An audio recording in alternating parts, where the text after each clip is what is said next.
عشرہ چیلم کی آپ حضرات پہلی تقریر سماعت فرما رہے ہیں۔ انسان اور حیوان کے موضوع پر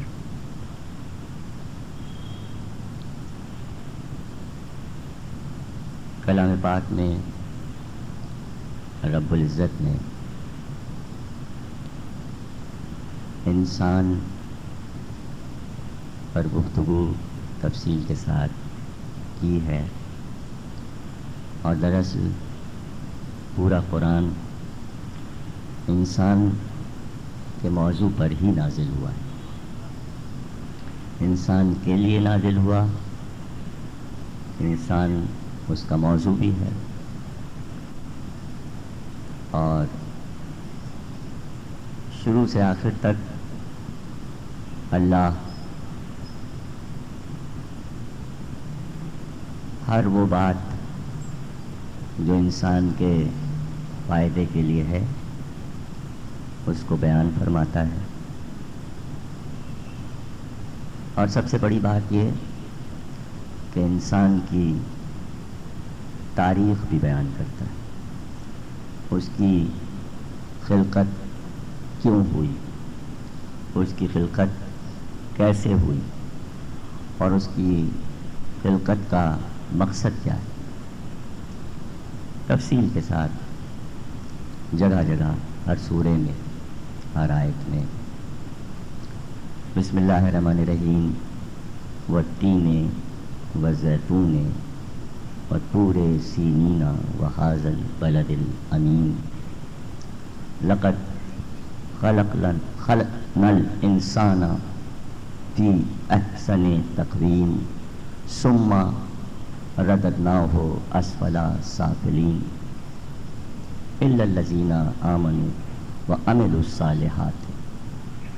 قسم ہے تین کی، زیتون کی، طور سینا کی اور امن والی زمین کی، کہ لقد خلقنا الانسان، ہم نے انسان کو خلق کیا، فی احسن تقویم، بہترین نقشے پر، اس کا بہت اچھا ہم نے نقشہ بنایا، لیکن ثم رددناہ اسفل سافلین، ہم نے اس کو ضلالت کی طرف پلٹا دیا، اس کو ہم نے گندگی کی طرف پلٹا دیا،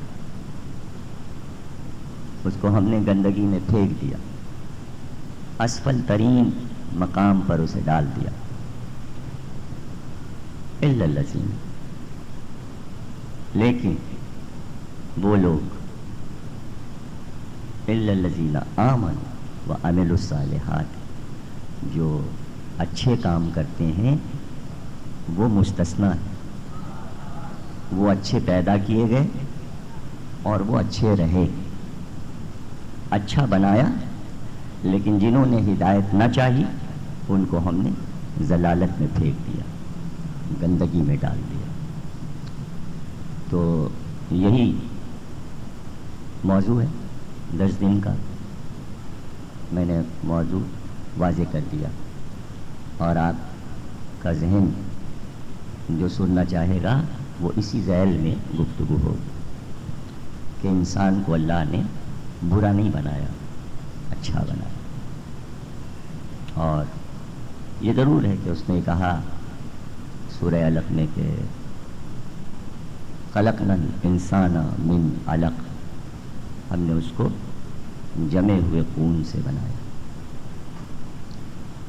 یہ اس کی خلقت پر گفتگو ہے کہ اس کو ہم نے دنیا میں بھیجنے کا طریقہ کیا اختیار کیا، لیکن اس سے پہلے ہم اس کو بنا چکے تھے اچھے نقشے پر، یعنی اس کے ارادے میں یہ تھا کہ پیدا تو کریں گے جمے ہوئے خون سے، لیکن نقشہ اس کا اچھا بہترین رکھیں، اور اسی لیے اس نے کہا کہ ہم نے آدم کو اپنی صورت پہ پیدا کیا، اب ظاہر ہے کہ بہت سی باتیں ایسی ہوتی ہیں دین میں، فقہ میں، علم کلام میں، تفسیر میں، حدیث میں، کہ ایک بات کو سمجھانے کے لیے دوسری بات پیش کی جاتی، تو انسانی حافظے کی کچھ کمزوریاں ہوتی، اور وہ کمزوریاں علم کی کمی کی وجہ سے آتی۔ مثلا یہ بات بھی نبی نے ہی بتائی کہ وہ چہرہ نہیں رکھتا، یہ بات بھی علی نے ہی بتائی کہ اللہ آنکھ نہیں رکھتا، کان نہیں رکھتا، ناک نہیں رکھتا، جسم نہیں رکھتا۔ یہ بات بھی ہم کو جو پتہ چلی وہ نبی اور علی کی وجہ سے پتہ چلی۔ لیکن وہی نبی، وہی علی اگر دوسرے وقت یہ کہہ دیں کہ اللہ نے اپنی صورت پہ آدم کی صورت کو بنایا، تو اب گھبراہٹ کی کیا بات ہے؟ بھئی اس بات پہ آپ نے کیسے یقین کر لیا تھا کہ وہ آنکھ نہیں رکھتا اور دیکھتا ہے، وہ کان نہیں رکھتا اور سنتا ہے، وہ ہاتھ نہیں رکھتا مگر کام کرتا ہے، وہ کہیں نہیں ہے اور ہر جگہ ہے۔ حد یہ ہے کہ تمہارے رگے گلو سے بھی زیادہ قریب ہے، اتنا دور کہ ہم دیکھ نہ سکیں، اتنا قریب کہ رگے گلو سے بھی زیادہ قریب۔ یہ علم ہے، اور جہاں جہالت اپنے پردوں کو ہٹانا نہیں چاہتی تو انسان کی بخالت یہ ہے کہ جب وہ کسی چیز کو تسلیم کر لیتا ہے اپنے زعم باطل میں، اور یہ طے کر لے کہ اب دوسری چیز سمجھنا ہی نہیں، ایک خاکہ وہ بنا لے، تو چونکہ انسان بخیل بھی ہے فطرتاً، اور بخیل ہونے کے ساتھ ساتھ ضدی بھی ہے ذہنی طور پہ، تو یہ ساری باتیں فطرت سے ایک لڑائی ہے کہ اپنے نفس سے لڑو، اپنے نفس کو سمجھو، اپنے نفس کو فتح کرو۔ تو یہ دعوت کیوں ہے؟ یہ دعوت اس لیے ہے کہ جب اپنے نفس پہ حاوی ہو جاؤ گے تو تمہارا علم کامل ہو جائے گا۔ جب علم کامل ہو جائے گا تو ایسی جہالت ذہن میں پیدا نہیں ہوگی، پھر تم بخالت کو نہیں استعمال کرو گے، پھر تم حافظے کو استعمال کرو گے، تم اپنے حافظے کو سخاوت کے ساتھ استعمال کرو گے، تم اسے بچانا نہیں چاہو گے، تو پھر کوشش کرو گے کہ یہ کیسے ہو سکتا ہے کہ جس کا چہرہ نہ ہو، جس کی آنکھیں نہ ہوں، جس کے کان نہ ہوں، اور پھر وہی یہ کہے عین اللہ، سمیع اللہ، صبغۃ اللہ، جنب اللہ، ید اللہ، اللہ کے ہاتھ، اللہ کی آنکھ، اللہ کے کان، یعنی ایک طرف کہہ رہا کان بھی نہیں رکھتے اور پھر یہ بھی کہہ رہا ہے کہ اللہ کے کان، اللہ آنکھ نہیں رکھتا، پھر کہہ رہا ہے اللہ کی آنکھ۔ تو اب انسان نے جو اللہ کو قبول کیا اپنی عقل کے مطابق، اس نے اپنے نقشے پر قبول کیا۔ میں آنکھ رکھتا ہوں، وہ آنکھ نہیں رکھتا، میں یہ کان رکھتا ہوں، وہ کان نہیں رکھتا، تو اپنے کان کے مطابق سوچا کہ یہ والے کان نہیں ہیں، اپنی آنکھ کے مطابق سوچا یہ والی آنکھ نہیں ہے، یہ والا چہرہ نہیں ہے۔ تو اب جب یہ کہا کہ آدم کو اپنے چہرے پہ پیدا کیا، تو کہا ایسا چہرہ ہے اللہ کا کیا جیسا آدم کا ہے؟ یہ ہو گئی غلطی۔ یہ ہے عقل کی سمجھنے کا پھیر۔ تو اسی مقام پر ایک بار نہیں، اکثر میں نے یہ بات کہی ہے کہ کبھی بھی جو حکم آپ کو ملا ہے، جو فقہ آپ کے لیے بنی ہے، جو حدیثیں آپ کے لیے ہیں، جو آیتیں آپ کے لیے اتری ہیں، اس پیمانے پر نہ اللہ کو ناپیں، نہ نبی کو ناپیں، نہ امام کو ناپیں۔ اب بات کیا ہے جتنا دین ہمیں ملا ہے ہم کو عمل کرنے کے لیے، ہم اسی پر سوچنا شروع کرتے ہیں. ایک اصول چونکہ ہمیں ملا کہ تمہیں ایسا کرنا ہے، تمہیں ایسا کرنا ہے، تمہیں ایسا کرنا ہے. تو اب اگر کوئی واقعہ ہم نبی کا، امام کا سنیں تو ہم سوچنے لگ جاتے ہیں یہ کیا؟ تو جو دنیا والے ہمیں کہیں گے ہم وہی بات پلٹ کے نبی کے لیے سوچنے لگیں گے. لیکن یہ سوچنا پڑے گا کہ بلحاظ بشریت نبی کا چہرہ انسانی تھا. یہ ضرور ہے کہ وہ پیکر انسانی میں پیدا کیے گئے، لیکن یہ ضروری نہیں ہے کہ جو آپ میں ہے وہی سب ان میں بھی ہو، اور جو ان میں ہے وہ سب آپ میں ہو جائے. ایسا نہیں ہو سکتا. اب یہ جہالت صرف عوام میں نہیں ہے، سننے والے سامعین میں نہیں ہے، بلکہ یہ جہالت عالموں میں زیادہ پائی جاتی ہے. یہ جہالت نماز پڑھانے والوں میں زیادہ پائی جاتی ہے. یہ جہالت چھوٹی موٹی مجلسیں پڑھنے والوں میں زیادہ پائی جاتی ہے. اس لیے کہ وہ اس سوچ سے باہر نہیں نکل پاتے، سوچ سے باہر نہیں نکل پاتے. اس لیے کہ انہوں نے لہجہ نبوی کو سمجھا ہی نہیں. بڑی دیکھیے یہ مشکل منزل ہے. ہو سکتا ہے میں فلسفہ پڑھ رہا ہوں یا منطق پڑھ رہا ہوں یا کچھ بھی پڑھ رہا ہوں، تمہیدی تقریریں، لیکن میں کوشش کرتا ہوں کہ بچے بھی میری بات کو سمجھ جائیں. اس لیے میں آسانی سے سمجھ. ایک تو یہ ہے جو میں بول رہا ہوں یہ میرا نطق ہے، جو چیز میں استعمال کر رہا ہوں زبان سے، دہن سے، یہ لفظ ہیں. لیکن اس لفظ اور اس مخرج اور اس دہن کے علاوہ ایک چیز اور ہے، اسے کہتے ہیں لہجہ. اس کے بارے میں کوئی نہیں سوچ پاتا. یہی تقریر جو میں نے ابھی کی ہے اسے گھر جا کے آپ کاغذ پہ لکھیے اور کل آ کے کوئی صاحب اسی طرح اس کو پڑھ کے سنائیں. لفظ وہی ہوں گے، دہن ویسا ہی ہوگا، زبان وہی ہوگی، لہجہ بدل جائے گا. یعنی لفظ کی ادائیگی جو ہے وہ معنی پیدا کرتی ہے. تو کیا ضروری ہے جو لفظ محمد نے ادا کیے، علی نے ادا کیے، تو تمہیں وہ لہجہ بھی مل جائے؟ وہ لہجہ بھی مل جائے. لہجہ ایک صوبے والے کو دوسرے صوبے والے سے نہیں مل پاتا. لفظ لے لیتا ہے، اسٹائل لے لیتا ہے، بولنے کا طریقہ لے لیتا ہے. جھگڑا لہجے پر ہے، جھگڑا لہجے پر کہ ہونٹ کتنے ہلیں گے.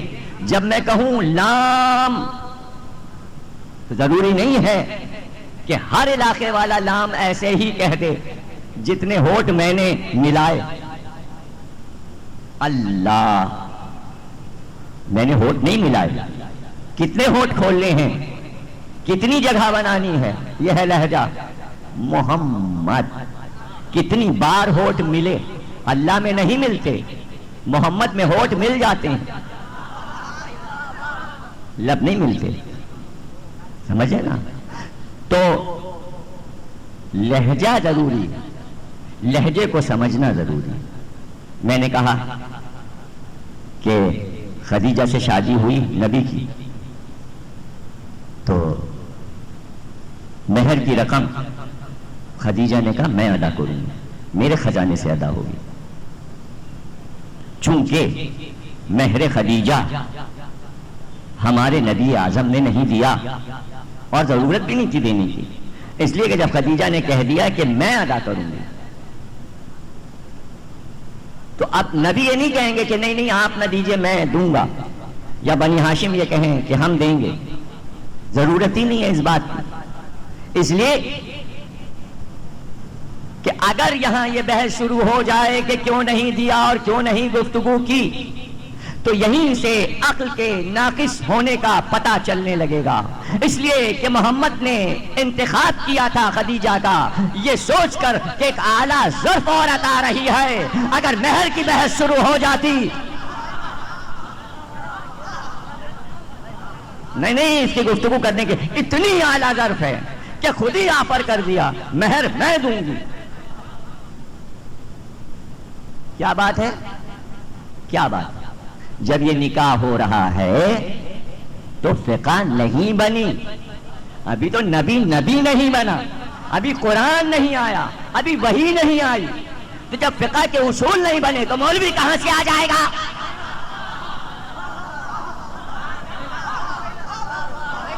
اب تمہارے لیے فقہ بنے گی کہ مہر تم دو، اس لیے کہ تم ہو بدماش، تم عورت کا حق لے کے بھاگ جاتے ہو۔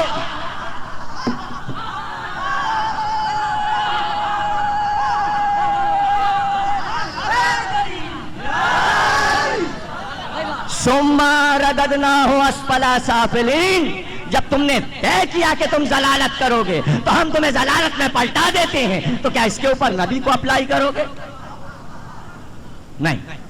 نہیں، اصول بن رہے ہیں، اصول بنائے جا رہے ہیں۔ اتنی بڑی عورت بیاہ کر آ رہی ہے کہ ملکۃ العرب ہے، ملکہ ہے، اور اتنے خزانے لے کر آ رہی ہے، آپ سمندر پورا اٹھا لائیں اور میں آپ سے کہوں یہ نالا میں نے آپ کو دے دیا، یہ پرنالا میں نے آپ کو دے دیا، یہ دریا میں نے آپ کو دے دیا، یہ چشمہ میں نے، آپ کہیں گے سمندر کا مالک ہوں، وہ دولت کی مالک تھی، اگر بنی ہاشم 50,000 اونٹ بھی رکھ دیتے تو مہر میں کم تھے، اس لیے مہر کی گفتگو نہیں۔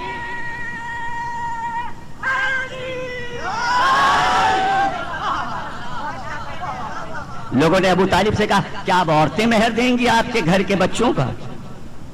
غصہ آ گیا ابو طالب کو، کہ محمد کی عظمت تو دیکھو کہ ملکہ نے خود مہر کی رقم دینے کو کہا ہے، اور اگر یہ بنیاد پڑ گئی، اگر ہم شرط لگا دیتے تو تم سب کے گھر کی عورتیں نکاح کے وقت وہ مانگتی کہ تم نکاح کر ہی نہیں سکتے تھے، ناممکن ہو جاتی شادیاں۔ خدیجہ نے شادی آسان بنا دی، عورت کی عظمت بڑھا دی خدیجہ نے، ایک طرف مرد کی عظمت بڑھائی، نبی کی عظمت بڑھائی، ایک طرف اپنی عظمت بڑھائی کہ بھائی یہ نبی ہے، یہ نبی ہے، یہ کائنات کا مالک ہے، اگر آج میں اس کے مہر کی رقم ادا کر دوں، یہ تو نبی ہے، یہ تو نبی ہے، یہ تو نبی ہے، تاکہ بعد میں جب اور عورتیں اس کے عقد میں آئیں اور نان نفقے کا جھگڑا کریں تو پلٹ کے خدیجہ کو دیکھیں کہ ایک ایسی بھی عورت ہے۔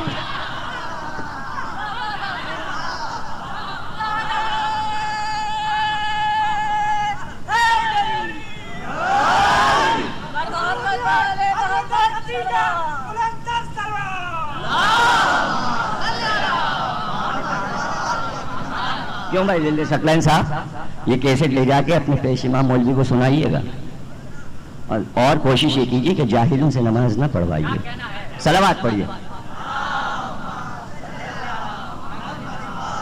علامہ مجلسی نے حیات القلوب میں لکھا کہ مہر کی رقم خدیجہ نے دی، کیوں؟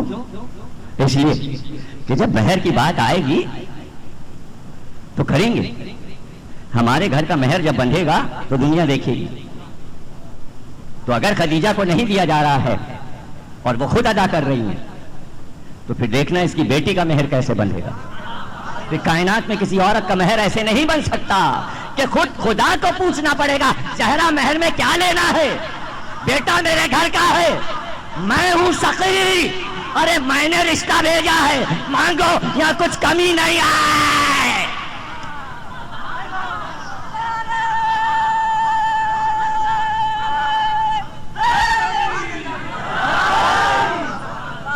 یہ علم کلام ہے، ضروری نہیں کہ ہر بات کتاب میں لکھی ہو اور تبھی لفظ بہ لفظ پڑھا جائے، سمجھانے کے لیے بتایا جاتا ہے کہ اب جو فدق دیا ہے اس لیے دیا ہے کہ میں تیری ماں کا قرضدار ہوں، اس لیے کہ ساری دولت لے کر میں نے ان کمبخت مسلمانوں پہ قرض کر دی، اور خدیجہ نے پلٹ کے نہیں پوچھا، تو اب اگر ایک باغ دے دوں اور خمس رکھ دوں تو پلٹ کے نہ پوچھنا، پوری امت خدیجہ کی قرضدار ہے اور قیامت تک رہے گی۔ کیا جواب آیا ان کا؟ کیا نبی نے خدیجہ کا مہر نہیں دیا؟ غصب کیا، غاصب تھے رسول، اپنے پیمانے پہ ناپ لیا، چونکہ خود غصب کرتے ہیں عورت کا حق، خود غصب کرتے ہیں زہرا کا حق، خود غصب کرتے ہیں نبی کا حق، تو لفظ غصب سمجھ میں آیا۔ یہ ہے علم کلام، علم تفسیر، علم رجال، لہجہ زبان، نطق فصاحت سے واقف نہ ہونا، اور یہ انسان کا احساس سے کمتری بولتا ہے، یہ احساس سے کمتری بولتا ہے، اس لیے کہ علم مثل پانی کے ہے، علم پانی کی طرح ہے، جتنا سستا پانی ہے اتنی ہی سستا علم بھی ہے، اس لیے کہ علم کی فیس نہیں ہے۔ آپ یہاں بیٹھے ہیں، یہاں کے اشرح علم میں 17-16 برس سے آ رہے ہیں، تو فیس نہیں لی جاتی، جیسے پانی پلایا جاتا ہے سبیل پر، اسی طرح یہ حسینی پانی علم کا پلایا جاتا ہے۔ بات یہ ہے کہ کون کنویں کے پاس پہنچا، کون چشمے کے پاس پہنچا، پیاسے مرنا چاہتے ہو مر جاؤ، نہیں لیں گے ان سے پانی نہ لو، مرو پیاسے۔ اللہ نے کہا ہے کہ یہ انسان بعض وقت پیاسا اونٹ ہو جاتا ہے، کہ وہ زمین کہ جس پہ پانی ڈالتے چلے جاؤ لیکن زمین کی پیاس نہیں بجھتی اور دانا بھی نہیں اگتا، پانی پیتی جاتی ہے پیاس بھی نہیں بجھتی۔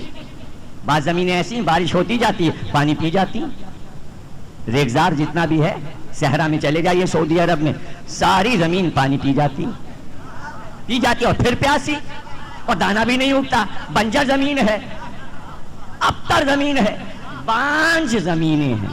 اسی طرح بانجھ انسان علمی طور پہ ہوتے ہیں، اور جو بانجھ علاقوں کے ہوتے ہیں فطری طور پہ بانجھ، جو بانجھ شجروں کے ہوتے ہیں علمی طور پہ بھی بانجھ ہوتے ہیں۔ تو یہ ہیں انسانوں کی قسمیں، بنایا ہم نے لیکن اپنی فطرت میں یہ انسان ہے، تو انسان، انسان کیوں نام ہے اس کا؟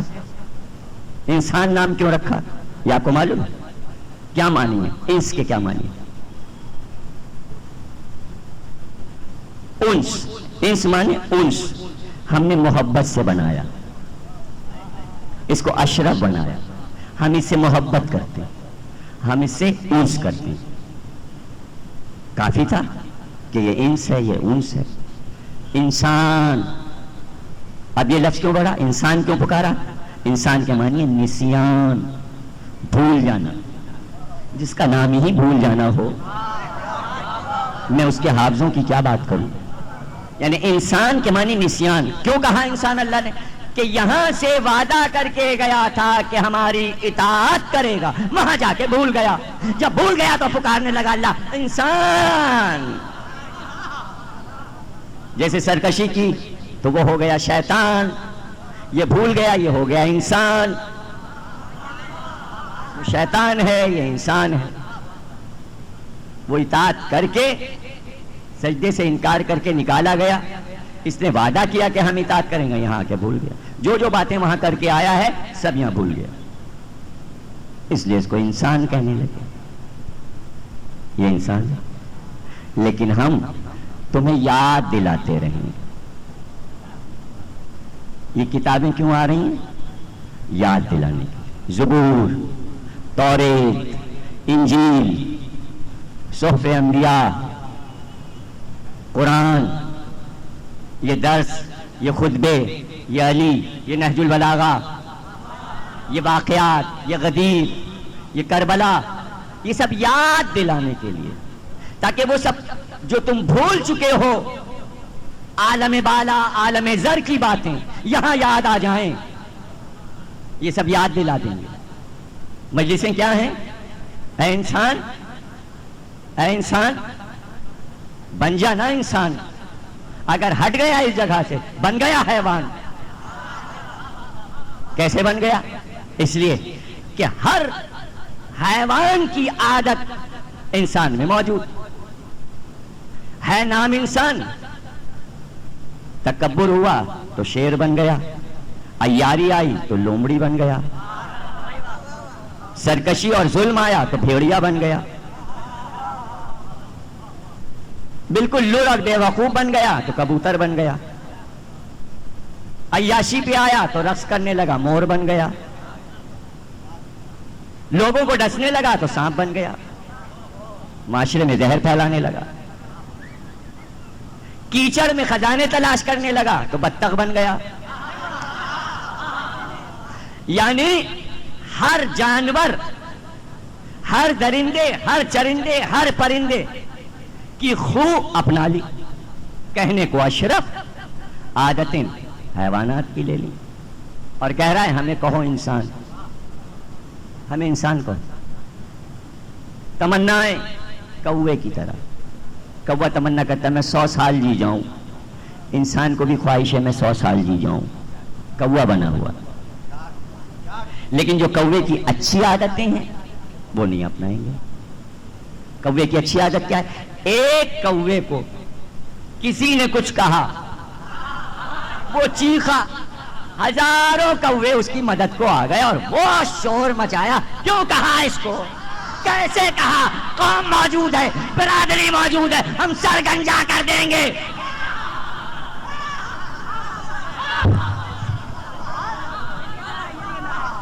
ایک کوا زخمی ہو جائے سب اس کے گرد اسے لے کے ساتھ جاتے ہیں، کس نے زخمی کر دیا، یا ایک کچل جائے بس کے نیچے کوئی جمع نہیں ہوتا، 2 گھنٹے لاش پڑی رہتی ہے۔ یعنی ایک منزل آئی، انسان کوے سے بدتر ہو گیا، کوے سے بدتر ہو گیا۔ کیا مجال کے مرغ موجود ہو اور اس کی موجودگی میں آگے نہیں پڑھوں گا۔ مرغ کو کہتے ہیں غیرت دار، اتنا غیرت دار کہ اپنے ناموس کی حفاظت کا طریقہ آتا، انسان اتنا بے غیرت۔ زیادہ کیا کہوں، انسان کی بات ہو رہی ہے۔ تھوڑی دیر کے لیے آپ سمجھ لیجئے کہ ہم سب جو یہاں بیٹھے ہیں یہ بشر ہیں، مگر آپ کہیں گے یہ بھی نہیں، اس لیے کہ شر لگا ہوا ہے۔ تو تھوڑی دیر کے لیے سوچ لیجئے ہم سب فرشتے بیٹھے ہیں اور انسانوں کی کہیں باتیں ہو رہی ہیں۔ اگر یہ سوچ لیں گے تو آپ برے ہی نہیں مانیں گے کہ کیا یہ ہماری باتیں ہو رہی ہیں، کیا آپ ہی انسان ہیں اور سب کیا ہیں؟ تو آپ سوچ لیجیے ہم فرشتے ہیں اور آج ہم انسانوں اور حیوانوں کی باتیں کر رہے ہیں، اور 10 دن ہم یہی بات کرتے رہیں گے، انسان کی اور حیوان کی باتیں کرتے رہیں گے۔ انسان نباتات ہے، انسان نباتات ہے، سانس لیتا ہے درخت کی طرح، غذا لیتا ہے درخت کی طرح، بڑھتا ہے، پرورش پاتا ہے درخت کی طرح، یہاں تک تو نباتات ہے۔ لیکن جب دہن چلانے لگا، کھانا چبانے لگا، چلنے لگا، تو اب نباتات سے آگے بڑھ گیا۔ اب کیا ہو گیا؟ حیوان۔ وہ بھی کھاتا ہے، جگالی کرتا ہے، انسان بھی کھاتا ہے، اپنے دہن کو چلاتا ہے، جانور بھی چلتا ہے، انسان بھی چلتا ہے۔ تو کیا نام پڑا انسان کا یہاں پہ؟ حیوان ناطق۔ انسان کا دوسرا کیا نام ہے؟ حیوان ناطق۔ یعنی جانور بولتا ہے لیکن لفظ نہیں بول سکتا، یہاں تک انسان اور حیوان برابر، چلنے میں، پھرنے میں، بولنے میں، دیکھنے میں، سننے میں جانور اور انسان برابر۔ لیکن جہاں سے لفظ آیا اب یہ بلند ہوا، یعنی اس کے پاس ناطقہ ہے، یہ لفظیات کے ذریعے گفتگو کر سکتا ہے۔ تو اب یہ ہو گیا حیوان ناطق۔ اللہ چاہتا ہے بلند کرنا، لیکن انسان پلٹ پلٹ کے جہاں سے بلند ہو رہا ہے وہیں پھر پستی کی طرف جانا چاہتا ہے۔ ثم رددناہ، خود جانا چاہتا ہے تو ہم ادھر ہی پلٹا دیتے ہیں۔ پھر جب ہم انسان کو ادھر پلٹا دیتے ہیں تو اسے کہتے ہیں اب دیکھ تو ہے ضلالت میں، جس جانور سے ہم نے تجھے بلند کیا تھا وہ جانور اب تجھ سے بلند نظر آ رہا ہے، تو نے وفا چھوڑ دی، دیکھ کتے کو، تو ایک انسان سے انسان، اے انسان تو وفا نہیں کر رہا، ذرا دیکھ تو، آ کہیں سے رہا ہے دوڑتا ہوا، بھوکا ہے، کسی کے دروازے پہ رکا، اس نے ایک روٹی ڈال دی، ایک ہڈی ڈال دی. دوسرا کتا آیا, کہا چلو, کہا آپ نہیں جائیں گے, اس کا حق ادا کریں گے, اس در سے نہیں ہٹیں گے, اب ہم یہاں چوکی داری کریں گے, ایک روٹی کے ٹکڑے کے صلے میں ہم اپنی وفا نہیں بیچیں گے. یہاں ڈالروں میں, ریالوں میں, پاؤنڈز میں وفائیں بک جاتی ہیں. دوست دوست کو نہیں پہچانتا, بھائی بھائی کو نہیں پہچانتا. کتے سے سیکھو, اور ایسا کہ دن میں سو لے تاکہ رات کو جاگو. ایسا نہ ہو کہ کوتاہی ہو جائے, مالک کے گھر کوئی چور آ جائے. اور اصول اتنے اچھے کہ شریفوں پہ نہیں بھونکتا. سفید کپڑے جو پہنے ہوگا اس پہ نہیں بھونکے گا, جو غلط سلط کپڑے پہنے گا اس پہ کتا ضرور بھونکے گا. تجربہ کر کے دیکھ لیجئے. رنگوں کی اتنی پہچان, کالی گاڑی لال کار پہ دوڑے گا, سفید گاڑی پہ نہیں دوڑے گا. اب یہ تو سب تجربے کی باتیں ہیں بھائی, مشاہدے کی باتیں کوئی کتابوں میں تھوڑی لکھی ہیں, یہ تو آزمائی ہوئی باتیں, یہ تو دانشوروں کی باتیں. شریف اتنا انتظار کرے گا کہ مالک کب کھانے کو دے گا. بیٹھے گا تو اپنی جگہ کو صاف کر کے بیٹھے گا. ہے نجس, ہے نجس, لیکن اتنا خیال ہے صفائی کا کہ جب تک دم سے جگہ کو صاف نہیں کرے گا بیٹھے گا نہیں. جگہ صاف کر کے بیٹھے گا. ایک ایک درخت, ایک ایک دیوار کو سونگتا ہے. کیوں؟ پتہ لگاتا ہے کسی اور قبیلے کا کتا تو ادھر سے نہیں گزرا, کسی اور کے قبیلے پہ تو میں نے ایریے پہ قبضہ نہیں کر لیا. کتوں کے ایریے بٹے ہوتے ہیں اور ایک دوسرے کے ایریے پہ قبضہ نہیں کرتے, اور اپنے اپنے ایریے کی حفاظت کرتے ہیں, اور وہاں کے تمام محلے والوں کو پہچانتے ہیں, ان میں شریف کتنے ہیں, ان میں بدماش کتنے ہیں. تو اشرا کیوں رکھا ہے؟ اگر انسان انسان سے نہیں سیکھ پا رہا تو ہم جانوروں کے قصے سنائیں گے تاکہ انسان جانوروں سے سیکھے, جانوروں سے سیکھے. اور ہم نہ سیکھیں گے تو کیا ہے؟ سائنسدانوں نے سیکھا, انہوں نے اڑتے ہوئے پرندوں کو دیکھا, مشاہدہ کیا. اللہ کہتا ہے 11 مقام پر اس نے قرآن میں کہا تفکر سے کام کیوں نہیں لیتے, 2 جگہ کہا تدبر سے کام کیوں نہیں لیتے, 40 مقامات پر کہا سوچتے کیوں نہیں, دماغ سے کام کیوں نہیں لیتے, مشاہدہ کیوں نہیں کرتے میری بنائی ہوئی چیزوں میں. سائنسدانوں نے مشاہدہ کیا, پرندے پروں کو روک کر کیسے پرواز کرتے رہتے ہیں, انہوں نے دیکھا, نقشہ بنایا, مشاہدہ کیا, ہوائی جہاز تیار کر دیا, ہوائی جہاز بنا لیا. نہ معلوم کتنے سائنسداں ہیں جنہوں نے جانوروں سے سیکھ کر یہ ساری چیزیں بنائی ہیں جو آپ کے پاس ہیں. ایک ایک حشرات الارض کی آنکھ تک میں جھانک کے دیکھا ہے. ایسی نہیں اللہ نے آیت کہہ دی تھی کہ ہم نے یہ مچھر جو بنایا ہے یہ بیکار نہیں بنایا. آج جب مچھر پہ کتاب لکھی گئی تو پتہ چلا مچھر انسان سے زیادہ تیزی کے ساتھ دیکھتا ہے. اس کے سننے کی, اس کے محسوس کرنے کی حس انسان سے لاکھوں گنا زیادہ ہے. کون سوچے, کون غور کرے؟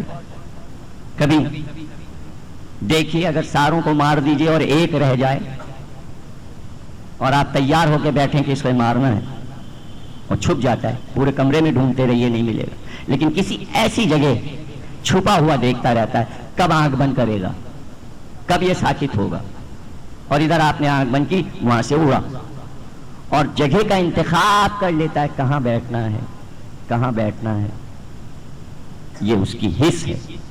انسان اتنا بے حس کہ 5 حصے اس کے پاس ہیں, 5 حصے انسان کو دی گئی, اور 6ٹھی حص خود پیدا کر سکتا ہے جسے الہام کہتے ہیں, اور وہ نبوت سے ملا سکتا ہے انسان کو الہام, لیکن نہیں, اپنی روحانیت کو بھی نہیں استعمال کرتا.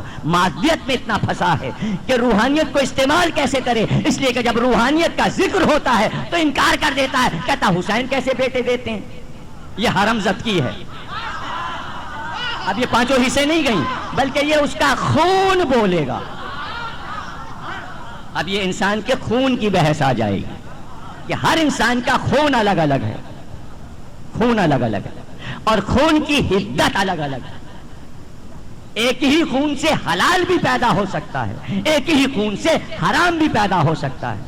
ترتیب بدل جائے خون کی، اگر ترتیب حلال ہے تو حلال ہے، ترتیب حرام ہوئی تو پورا خلق ہوا انسان حرام. اب انسان حرام ہو گیا اس لیے کہ ترتیب خون پلٹ گئی. سپلائی جو تھی خون کی اس کا طریقہ بدلا گیا، طریقہ بدلا گیا تو اب جو خلق ہوا وہ خون نہ رہا، وہ خون نہ رہا. جب وہ خون نہ رہا تو شہادت تو خون ہے، گندا خون. شہادت کے خون کو پہچانے گا کیسے کہ حسین کس مرتبے پر ہیں؟ اللہ جسے اپنا شہید بنا لے تو کیا اسے یہ قوت نہیں دے سکتا کہ تو اولاد بانٹ دے، رزق بانٹ دے؟ تو میرا گواہ ہے، تو اتنا سچا کہ میں نے تجھ سے اپنی گواہی لی ہے، تو تیری زبان اتنی سچ ہے کہ تو کہہ دے تو 7 بیٹے ہو جائیں. تو کہہ دے، تجھے اختیار دیا اس لیے کہ تو عام انسان نہیں ہے، تو اس کا بیٹا ہے. یاسین والقرآن الحکیم انک لمن المرسلین. اے انسانوں کے سید و سردار تو حکیم ہے، میں تیری قسم کھاتا ہوں میں قرآن کے کہ تو مرسل ہے اور یہ مرسل کا نواسا ہے،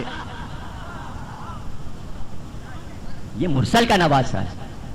تم چاہتے ہو کہ تمہارا بچہ پہچانا جائے، تم اپنے بیٹے کو نمایاں کرتے ہو، یہ ہے میرا وارث. جہاں مقام نہیں ہے، کوئی گود میں نہیں لینا چاہتا، کوئی شکل نہیں دیکھنا چاہتا، پھر بھی بچے کو آگے کیے جا رہے ہیں، یہ میرا بیٹا ہے. کیوں؟ تمہاری تخلیق ہے نا، تمہاری نسل چلائے گا، تمہارا وارث بن رہا ہے. تم اس کی باتیں کرتے ہو، یہ بہت تیز ہے، یہ انجینئر بنے گا، یہ ڈاکٹر بنے گا، آج اس نے یہ بات کی، آج اس نے یہ بات کی. اس کی ذہانت کی باتیں سنائی جاتی ہیں، اس کی تعریفیں کرائی جاتی ہیں، تو تم اپنے کمبخت منحوس بیٹے کے لیے تو اتنی محنت کرتے ہو. معاشرے اور خاندان میں وہ رسول کا بیٹا تھا.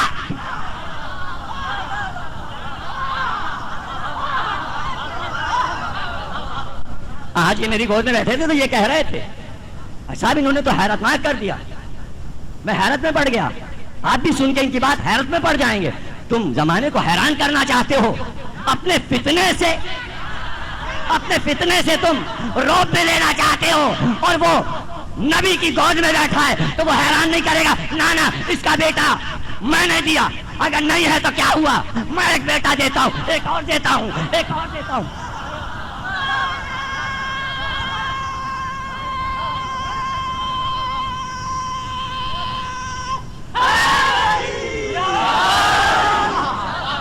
حسین حیران کر رہے تھے، حسین مسلمانوں کو حیران کر رہے تھے، بتا رہے تھے زبان کی طاقت دیکھو، سچے ہیں.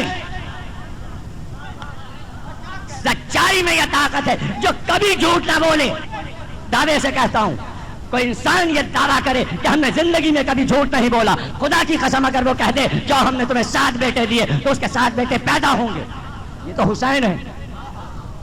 آزما کے دیکھ لو، کوئی انسان دنیا سے اٹھے، ایک بچے کو پالو اور کوئی یہ کبھی جھوٹ نہیں بولے گا، سچائی پہ اس کی پرورش کرو، بڑا ہو جائے اس کو بیٹا کہہ دو، اس کو بیٹا ہو جائے گا.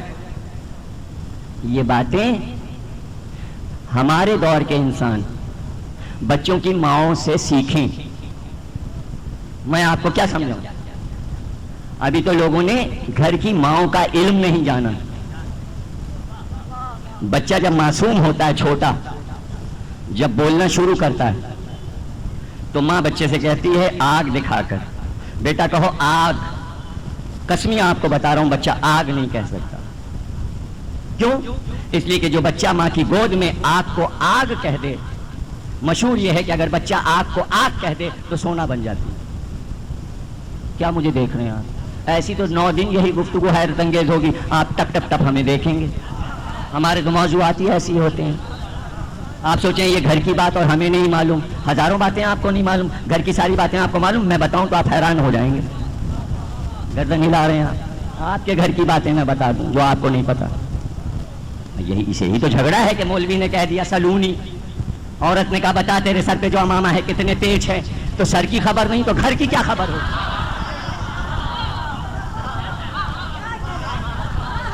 سر کی خبر نہیں تو گھر کی کیا خبر. ایک صلوات تو پڑھیے.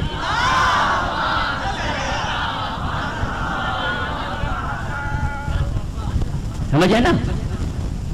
معصوم بچہ. یہ عامل لوگ کیا کرتے ہیں، خود کیوں نہیں بیٹھ جاتے. سواری آ رہی ہے، بول رہی ہے روح، تو خود کیوں نہیں بول رہا روح تیرے اوپر کیوں نہیں آ رہی، بچے پہ کیوں آ رہی. بچے کو جو نظر آتا ہے وہ ہم نہیں دیکھ سکتے، اس لیے کہ بچہ معصوم ہے. تو ہندو بچہ ہو یا کافر یا یہودی یا عیسائی ہے تو معصوم. بچہ تو معصوم ہے، 14 سال تک وہ معصوم ہے. تو معصوم سے کچھ بھی ہو سکتا ہے، اس لیے کہ بے خطا ہے. بچہ کچھ بھی کر سکتا ہے. دنیا کے بچوں کے کارنامے سامنے آتے ہیں. پیٹ میں تھا، اماں ابا سے قرآن سنا، پیدا ہوا تو قرآن پڑھنے لگا، پوری دنیا میں قاریوں کا مقابلہ کرتا پھر رہا ہے. اب بچہ کچھ بھی کر سکتا ہے.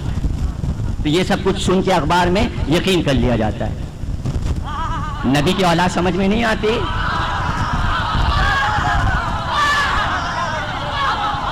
نبی کی اولاد سمجھ میں نہیں. پردے پڑے ہوئے، پردے پڑے ہوئے. جو عصمت معصوم اور امام کی طرف سے، ان کے فضائل کی طرف سے نگاہیں پھیر لے، اللہ کہتا ہے ہم ان کو رذالت میں ڈال دیں. انہوں نے اپنے لیے پسند کیا ذلیل راستہ، پھر ہم انہیں نکالتے نہیں ہیں. ثم رددناہ اسفل سافلین. اسفل کے معنی ہے کمینہ. عربی میں اسفل کا ترجمہ جب اردو میں کریں گے اس کے معنی کمینہ، ذلیل. جب یہ کمینہ بننا چاہتا ہے انسان تو ہم اسے کمینہ بنا دیتے ہیں. پھر ہم نہیں چاہتے کہ یہ شریف بنے، یہ اشرف بنے، یہ پڑا رہے اسی گمنامی میں. تو لاکھوں انسان اسفل سافلین میں پڑے ہوئے. کون ہیں جو بری ہیں؟ جنہوں نے عمل صالح کیا. کیا ہے عمل صالح؟ کوئی بتائے گا ہمیں کیا ہے عمل صالح؟ عمل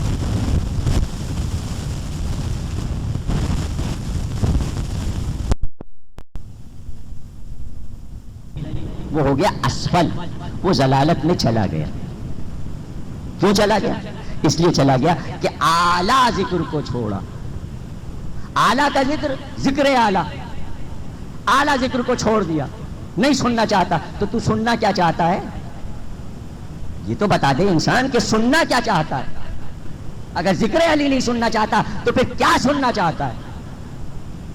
کیا سننا چاہتا ہے؟ کیا لینا چاہتا ہے؟ کیا ہے تیرے نصیب میں؟ کیا ہے تیری تقدیر میں؟ کیا سنے گا؟ اس لیے کہ کانوں کا رزق ذکر علی. جب تک علی تھے کہا آنکھوں کا رزق. علی کو دیکھنا عبادت، علی نہ رہیں تو ذکر علی سننا عبادت. اور دنیا میں اس سے بڑی کوئی عبادت نہیں ہے. سب سے بڑی عبادت اس کو قرار دیا گیا. علی کو دیکھنا، علی کا ذکر سننا، یہ ہے سب سے افضل ترین عبادت. کیوں؟ اس لیے کہ تم اگر انسان بنے رہنا چاہتے ہو اور اس مرتبے پر رہنا چاہتے ہو تو یہ کرنا پڑے گا. اس سے تم گھٹ گئے تم. پھر جانور بازی لے گیا، جانور تم سے بازی لے گیا. اور ہم جہاں تمہارا ذکر قرآن میں کریں گے کہ انسان کو یوں بنایا، انسان کو یوں پیدا کیا، انسان کو یہ دیا، انسان کا رتبہ یوں بڑھایا، تو تم سے زیادہ پھر ہم قرآن میں حیوانوں کا ذکر کریں گے. حیوان کا ذکر زیادہ ہے انسان سے. اور جہاں بھی حیوان کا ذکر قرآن میں ہے وہاں حیوان کی مدح کی گئی. ہم ہی نے یہ بات کہی تھی کہ کتا ذلیل ہے، نجس ہے، لیکن جب اس نے اپنی فطرت کو چھوڑا تو ہم نے اس کے نام کو قرآن کی آیت بنا دیا. ہم نے سورہ کہف میں اس کا نام رکھ کر، اس کا ذکر رکھ کر تم سے اس مقام کو بوسے دلوا دیے. یوں کتے کو چومو تو نجس ہو جاؤ گے، قرآن میں نام رکھ کے کتے کو آیت بنا دیا. کتا اب آیت ہے، اصحاب کہف کا کتا قرآن کی آیت، اللہ کی آیت، اس لیے کہ فطرت کو بدل دیا۔ اے انسان، تو اپنی فطرت کو بدل کے درندے سے برا ہو جاتا ہے۔ دیکھ، کتا اپنی فطرت کو بدلتا ہے تو انسانوں کی صحبت میں بیٹھ جاتا ہے اور وہی دین قبول کر لیتا ہے جو 7 انسانوں نے قبول کیا تو 8ویں نے بھی قبول کر لیا۔ اور ہم نے جس طرح ان کو قیامت تک کی زندگی عطا کر دی، اس جانور کو بھی زندگی دے دی، صرف اس لیے کہ اس نے اپنے عادات و اطوار کو بدل کر انسانوں کی عادت کو اپنا لیا۔ یہ دین کو سمجھ گیا، یہ اللہ کو سمجھ گیا، یہ اولو العزم بندوں کو سمجھ گیا، یہ معرفت حاصل کر گیا ہماری، تو ہم نے اس کے رتبے کو بڑھا دیا۔ اونٹ، گھوڑا، چونٹی، شہد کی مکھی، مکڑی، قرآن بھرا پڑا، اور 9 دن ہم گفتگو کریں گے ایک ایک جانور پہ، اور آپ دیکھیں گے کہ اللہ کیوں ان کی گفتگو کر رہا ہے۔ کینہ پرور ہے اونٹ، کینہ رکھتا ہے دل میں، برسوں دشمنی رکھتا ہے اونٹ۔ مشہور ہے کینہ، یعنی کسی انسان کے کینے کو دیکھ کے کہتے ہیں کہ اس میں تو اونٹ کا کینہ آ گیا، تشبیہ دیتے ہیں۔ لیکن وہی اونٹ جب نبی نے ظہور کیا تو وہی اونٹوں نے یوں سر جھکا دیا کہ یہ کلمہ نہیں پڑھ رہے ہیں لیکن ہم آپ کو پہچان رہے ہیں۔ راستہ چلتے اونٹ نبی سے گفتگو کرتے تھے، اپنے فیصلے کروانے کے لیے آتے، اگر اونٹوں پہ ظلم ہو جائے تو شکایت لے کے پیغمبر کے پاس آتے تھے۔ اور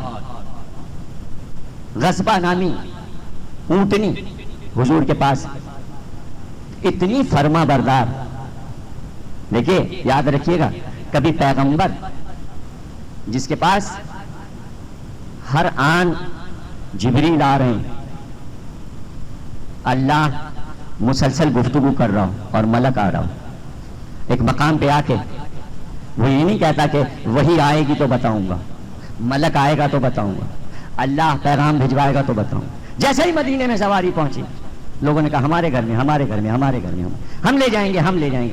آپ نے کہا نہیں، ہم اونٹنی پہ بیٹھے ہیں، یہ جہاں چلتے چلتے رک جائے گی وہیں ہماری سواری رکے گی۔ اب نہ بیچ میں جبریل ہے نہ وہی۔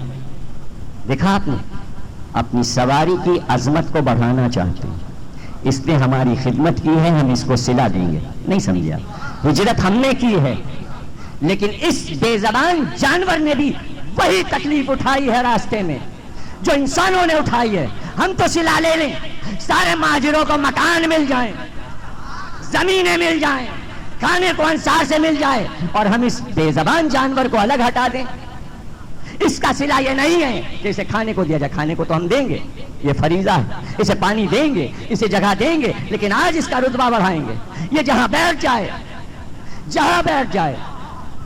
مجمع ساتھ ساتھ چلا، مہار چھوڑ دی گئی، اونٹنی چلی، چلتے چلتے چلتے چلتے ابو ایوب انصاری کے گھر کے سامنے کے میدان میں ایک بار ٹھہر کر اس نے کبھی ادھر سانس لی، کبھی ادھر سانس لی، کبھی ادھر سانس لی، اور اس کے بعد چاروں طرف طواف کر کے ایک جگہ بیٹھ گئی۔ پیغمبر اترے نہیں، ابھی سب چپ ہیں، کافی دیر بیٹھی رہی، پھر اٹھی، پھر اٹھی، پھر چلی، کچھ دور گئی، چل کے دیکھ کر ساری جگہ کو سانس لے کے پھر واپس آئی، پھر اسی جگہ بیٹھی جہاں پہلے بیٹھی۔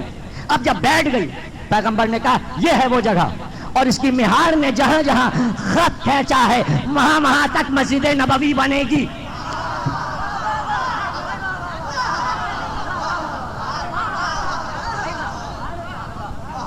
دوڑ کے آئے ابو ایوب انصاری، کجاوے کو اٹھا لیا، کہ جہاں کجاوا جائے گا وہاں نبی رہیں گے، چونکہ میرے گھر کے سامنے اونٹنی رکی ہے، کجاوا پہلے لے جا کے گھر میں رکھا ہے، کہ جہاں کجاوا وہاں نبی۔ مسکرانے لگے نبی۔ پہلا گھر ہے ابو ایوب انصاری کا کہ جس نے مہمان کیا تو یہ صلہ اس صحابی کو دے دیا کہ تیرے ہی گھر سے بیٹی میری رخصت ہو۔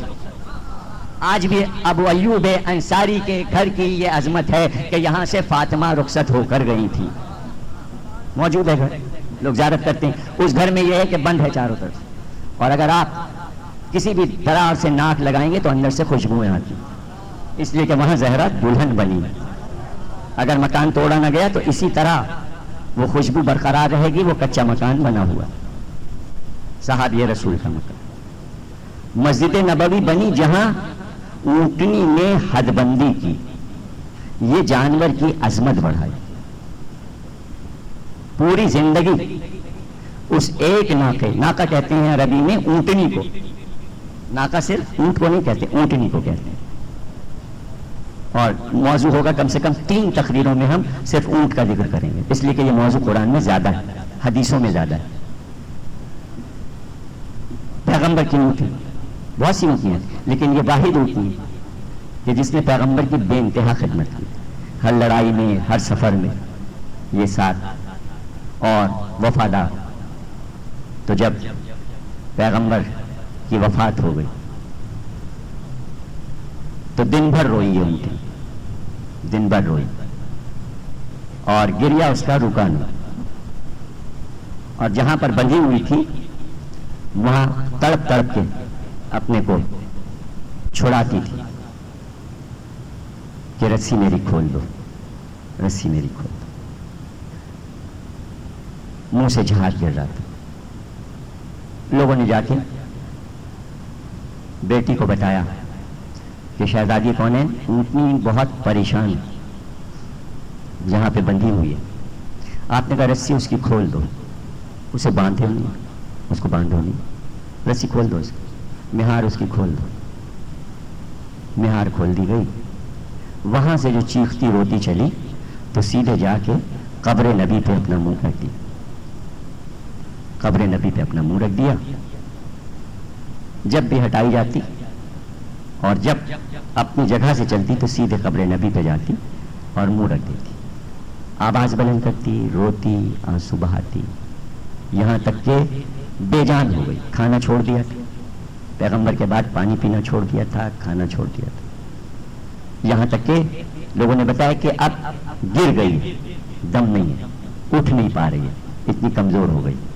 جب یہ سنا بی بی نے چادر اوڑھ کے چلی، چادر اوڑھ کے چلی اور جہاں پیغمبر کی اونٹنی تھی وہاں جا کے بیٹھ گئی زمین پہ. اور اس کے بعد اس کا سر اٹھایا، اٹھا کے اپنے زانوؤں پہ رکھا اور جو اس کے آنسو بہے تھے، منہ سے جھاگ گرا تھا، اپنی چادر کے کونے سے اس کے منہ کو صاف کرنا شروع کیا، اس کے آنسو پوچھے، اس کے آنسو پوچھے. بیٹھتی، روز جاتی اور اس کا سر اٹھا کے زانوں پہ رکھتی، چادر سے اس کا منہ صاف کرتی. روز کا معمول تھا بی بی کا. روتی بھی جاتی. غور کر رہے ہیں آپ؟ میں مسائل کے قریب آ گیا لیکن آپ غور کیجیے، انسان اور حیوان یہ کیا ہے؟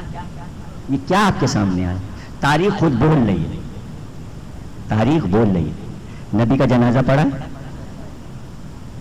87 لڑائیوں میں نبی نے مالا مال کر دیا، مال غنیمت لوٹ رہا، سب کے مکان ہو گئے، سب کی اولادیں پل گئیں، سب کے پاس باغات ہو گئے، سب کے پاس جائیداد ہو گئی، کسی چیز کی مسلمانوں کے پاس کمی نہیں ہے. گھوڑے بھی ہیں، ناکے بھی ہیں، دولت بھی ہے، سونا بھی ہے، باغات بھی ہیں، کپڑے بھی ہیں، سب کچھ. غریب تھے، پھٹے حال تھے، اب سب امیر ہیں. لیکن جنازہ پڑا ہے، کوئی کاندھا دینے والا نہیں، کوئی نبی کے جنازے پہ رونے والا نہیں. یہ انسان ہے، یہ اونٹنی ہے، حیوان ہے، تڑپی جا رہی، وصال نبی میں تڑپی جا رہی. جو عالم انسان کا ہونا چاہیے تھا وہ عالم حیوان کا ہے. حیوان تڑپ رہا. اس کو کیا ملا؟ اسے کون سی دولت مل گئی؟ اسے کون سی زمین مل گئی؟ اسے کون سے باغات مل گئے؟ اسے کیا چاہیے؟ لیکن یہ اپنے محبت کے تقاضے کو جو پیش کر رہی ہے تو اسے تعریف بھی نہیں چاہیے، اس لیے کہ حیوان کو کیا چاہیے. لیکن قدرت دکھا رہی ہے کہ دیکھو محبت حیوان میں بھی ہوتی. اور شہزادی کیا بتا رہی ہے؟ شہزادی یہ بتا رہی یہ وہ انسان ہے کہ جو کہہ رہے ہیں زہرا دن میں رویا کرو یا رات کو رو، ایک وقت مقرر کر لو، ہمارے کاروبار میں خلل پڑتا ہے تمہارے رونے سے. تو زہرا کیا بتا رہی ہیں کہ اس کا گریہ، اس کی محبت رسول مجھے مجبور کر رہی ہے کہ میں اس کی مدد کروں، اس کا آخری وقت ہے. کچھ دیر کے بعد پتہ چلا رسول کی اونٹنی مر گئی، مر گئی. بی بی خود چلی آئیں اپنی نگرانی میں کھڑے ہو کر ناقے کو کفن پہنوایا، قبر کھدوائی، اپنے سامنے اسے دفن کروایا۔ کیا بتایا کہ جس نے نبی کی خدمت کی ہے، اگر وہ جانور بھی ہے اور وفادار ہے، تو اس کا احترام اتنا کیا بی بی نے۔ غور کریں، یعنی یہی انسان اگر نبی سے کوئی منسوب ہو جائے اور اس سے کوئی اونٹ منسوب ہو جائے تو اسے چوننے کو تیار، اس پہ جان دینے کو تیار، لیکن بی بی نے بتایا کہ نہ اس کی پوجا ہوگی، نہ آج کے بعد کوئی اس کا مجسمہ بنے گا، لیکن اس نے اپنا حق ادا کیا، اب انسان اپنا حق ادا کرے۔ اور بتایا کیا کہ اگر نبی کا ناقہ بھی مر جائے تو نبی کے گھر والے اسے کفن پہناتے ہیں، اسے دفن کر دیتے ہیں، اور نبی کا نواسہ اگر مر جائے اور اس کا لاشا کربلا میں پڑا ہو اور مسلمان اس کے لاشے کو چھوڑ کے چلے جائیں تو کیا زہرا قیامت تک نہ روئے؟ پھر کون روئے؟ ایک ماں۔ یہ مسلمان تھے، یہ انسان تھے، یہ مسلمان تھے، اور یہ اشرف الانبیاء کا نواسہ تھا، اور اس کا لاشا کربلا میں پڑا تھا۔ یہی نہیں کہ لاشا پڑا رہے تو پڑا رہنے دو، صرف یہی نہیں، پڑا ہے لاشا تو پڑا رہنے دو۔ فضا آئی، کبھی بھی آپ کو خبر ہے کیا ہونے والا ہے؟ ابھی سن کے آئی ہوں، تمام لشکر والے اپنے گھوڑوں کے سموں میں نال ٹھکوا کر کیلے ٹھوک رہے ہیں۔ نو کیلے کیلے، کیا تیاری ہے؟ اے بی بی، یہ گھوڑے اب آپ کے بھائی کے لاشے پہ دوڑیں گے۔ جزاک اللہ۔ تاریخ میں یہ لکھا ہے کہ جب کسی میدان جنگ میں مرنے والے کو ذلیل کرنا چاہتے تھے انسان، تو یہ کرتے تھے کہ اس کی لاش کو گھوڑوں کی ٹاپوں سے پامال کر دیتے تھے۔ اللہ اکبر۔ فضا، میرے بھائی کا لاشا پامال ہوگا؟ بی بی بڑی تیاریاں ہیں، نال بندی ہو رہی ہے۔ ایک شور ہو گیا کہ جتنے حسین کے ساتھی ہیں سب کے لاشیں پامال ہوں گے۔ ایک بار ہور کا قبیلہ آگے بڑھا، تلواریں کھینچ لی، کہا عمر سعد، یہ ہمارے سردار کا لاشا ہے، ہمارے سامنے اس کا لاشا پامال نہیں ہو سکتا۔ عمر سعد نے کہا اٹھا لے جاؤ لاشا۔ بہت دور لے گئے، اس لیے ہور کی قبر حسین کی قبر سے دور ہے، وہاں لے جا کے دفن کر دیا ہور کے قبیلے والوں نے۔ ایک بار بنی اسد آگے بڑھے، کہا حبیب ہم میں سے تھا، بنی اسد میں سے تھا، حبیب کی لاش پامال نہیں ہوگی، کہا لے جاؤ حبیب کی لاش۔ زہیر قین کے ساتھی بڑھے، مسلم ابن اوسجہ کے ساتھی بڑھے، ہلال کے ساتھی بڑھے، جہاں جہاں جو جس قبیلے کا تھا وہ لاش کو اٹھا لے جاتا۔ ساری لاشیں اٹھ گئیں، سب اپنے اپنے وارثوں کی لاش لے گئے رشتہ لگا لگا کے، مگر حسین کا لاشا پڑا، نبی کے نواسے کا کوئی رشتہ دار نہیں نکلا، کوئی ہمدرد نہیں نکلا۔ ایک بار بی بی اٹھی، کہا فضا، کیا میرے بھائی کا لاشا پامال ہو جائے گا؟ کہا بی بی، میں نے سنا تھا علی سے کہ اس صحرا میں ایک شیر رہتا ہے۔ دوڑ کر گئی، کہا ابو حارث، کچھ تجھے پتا ہے؟ نبی کے نواسے کا لاشا پامال۔ شیر دوڑتا ہوا چلا، لاش حسین کو ہاتھ میں اٹھا کر ایسے فریاد کرنے لگا جیسے کوئی ماں اپنے جوان لال کے لاشے پہ۔ وہ انسان تھا، یہ حیوان تھا۔ بار الہ اس عبادت کو قبول فرما، ہمیں کوئی غم نہ دینا سوا غم بحق محمد اور آل محمد۔ تمام حاضرین بزم کی دعاؤں کو قبول فرما۔ جو بے روزگار انہیں رزق عطا فرما، پروردگار جو اولاد نرینہ نہیں رکھتے انہیں اولاد نرینہ عطا فرما بحق امام حسین و وسیلہ حسین۔ پروردگار جو بیمار ہیں انہیں شفا عطا فرما، امام زمانہ کا ظہور فرما، تاجیل فرما۔ بانی ازا جناب ناصر رضا صاحب کو اس سے زیادہ توفیق عطا فرما، ان کے والدین کو صحت کلی عطا فرما۔